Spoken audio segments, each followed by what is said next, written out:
Hey guys, what's going on? John here from What's Spinning here tonight to chat about the new Solange album, When I Get Home. Solange Knowles, aka the younger sister of Beyonce. She really took off a couple of years back, and at first, honestly, I wasn't really sold on her performances. Her Soul Angel and the Hadley Street Dreams album was sort of mediocre to me. Some of the funkier tunes like Dancing in the Dark and Tony were actually really decent, and I saw a lot of potential there. And honestly, more times than not, Solange's vocals were absolutely incredible. But overall, I kind of felt like this album was selling herself short a little bit. But 2016's A Seat at the Table instantly felt like so much of a happening to me. This is overall so much more of an album, with Solange often breaking out into random acts of funk and neo-soul, more than just traditional R&B. There were gigantic singles like Cranes in the Sky, but overall the entire narrative of this album just really overwhelmed me in the best possible way. Like, I honestly felt like I was in the presence of someone truly great listening to this album. And lo and behold, I didn't forget about this new album, I just haven't had a chance to chat about it yet, but I do have plenty of thoughts on it. Let's talk about it. This album starts off with Things I Imagined, and honestly, it's one of my favorite tracks here. It's very stripped down, it's mostly Solange and some synths. I do like the very spacey atmosphere, as well as just how brilliant her vocals come off, even if lyrically this is a little repetitive. But honestly, I do have to really give her some credit for branching out once again instrumentally. Now, a lot of this album has a lot of very interesting turns. Take, for example, Down with the Clique. The production here is so woozy and out there and genuinely strange at times. Like, you really have to give her credit for that. It's like a very spacey neo-soul, and on paper that sounds kind of sloppy. She does it really classy. And Solange, honestly, sounds on top of her game vocally. Even if, once again, I feel like lyrically there's a little bit more straightforward than I'd like, I would have to say that her vocals actually sound better than ever. Thankfully, though, she does handle herself very well, and this track once again comes off really nice. Later on, Dreams is once again a very stripped-down, soulful track. While it's nothing too punchy, Solange for a few minutes here kind of breaks through the very spacey aesthetic of this album. And while I wasn't sick of it just yet, it is really nice to just hear her switch things up a little bit. And her performance here is so sultry, dare I say sexy. And lyrically, this is what I've been looking for. This is the sort of personality-driven tune that I've just wanted Solange to whip out this entire album. I love this track. And Almeida featuring Playboi Carti may be the best tune here.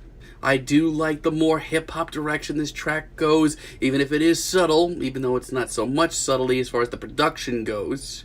But this track just has tons of personality that I love. I actually really love the dreary beat and Solange's very downtrodden performance.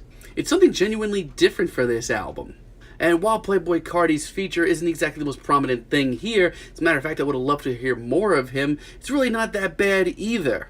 As a matter of fact, it ends up doing the track a lot of justice. Late in the album, Jerrod actually takes a really cool left turn and gives us this much more bulky sound, something that I didn't think I was really in the mood for. Comes off great, though. The bass here is just so prominent, and it sets this one aside in such a big way. And following some of the album's more dull moments, Solange ends up giving one of her most animated performances of the album here. Like, she just sounds so invested in this track, and that's what makes me come back to it. Jerrod is just a really seriously beautiful ballad that reminds me of what Solange can do in these conditions. And Bins is just seriously classy. It's very sweet, it's very summery, and some of Solange's vocals here really warm my heart. Now, this is the first time I'm really bringing it up, but it's something that we deal with a lot of here.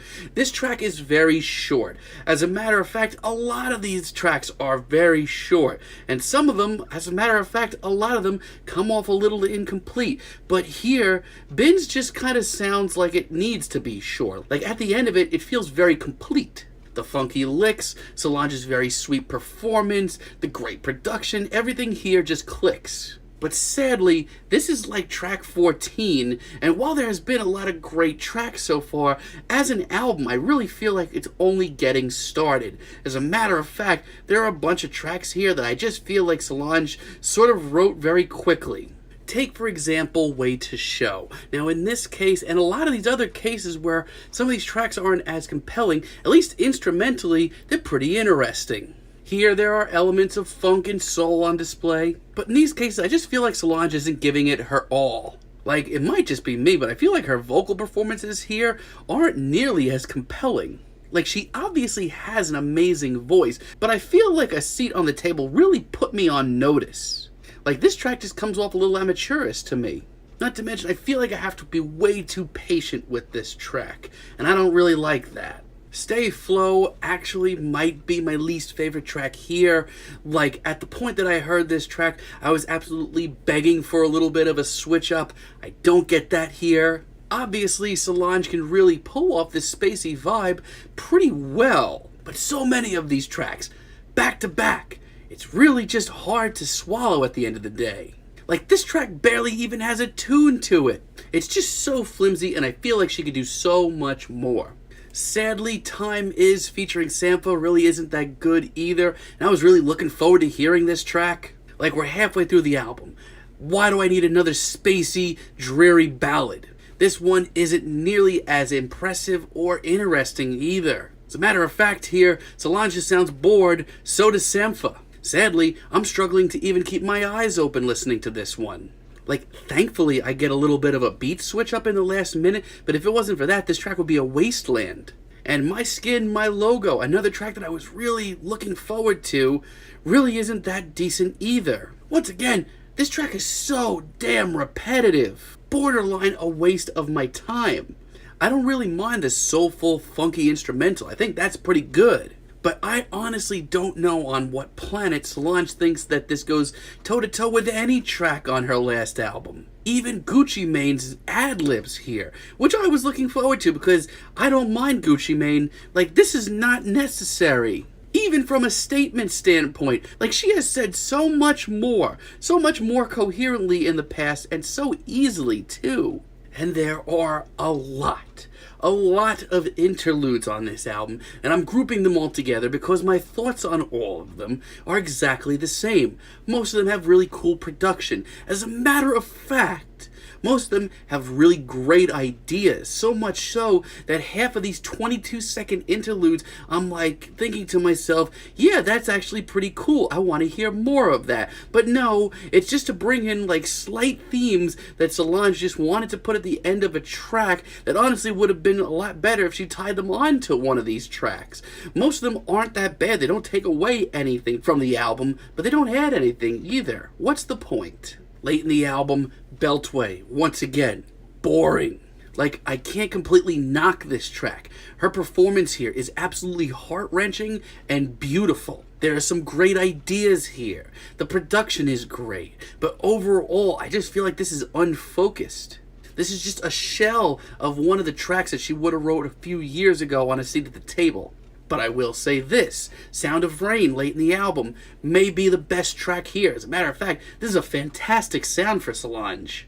I love the plinking synths, and honestly, I really love the big clunky sound once again. As a matter of fact, after all these very spacey ballads, it's kind of interesting. In general, this track just has such a gigantic atmosphere. It's really great, and it just feels like she put a lot of effort into it.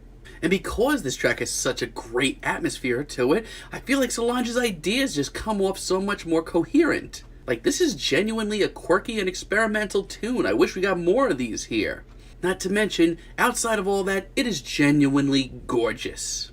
And as a finale, I actually think I'm a Witness is pretty great too. While at first, I was kind of underwhelmed by it, it actually really grew on me over a couple of listens. Once again, Solange's vocals are absolutely heavenly here. And to be honest, they make me feel all sorts of warm and fuzzy. But everything else about this track is a little bit average. I don't hate it, but I just really am just kind of bored of this whole spacey thing coming from her right now. Like, this album really isn't awful at the end of the day, but it just should have been so much more. Like, this is a very adventurous album for Solange, and it really shows her tackling more genres than ever, which is really exciting. And honestly, her vocals are better than ever and really make me feel so warm and so damn fuzzy. But between too much filler and just one too many unfocused songs, I was expecting a little bit more. So for now, I'm feeling a strong 6 on this album, but let me know what you guys think down below. If you liked the video, be sure to like and subscribe. And of course, as always, let me know down below what you guys would like for me to chat about in the future. And until next time, have a great day, guys.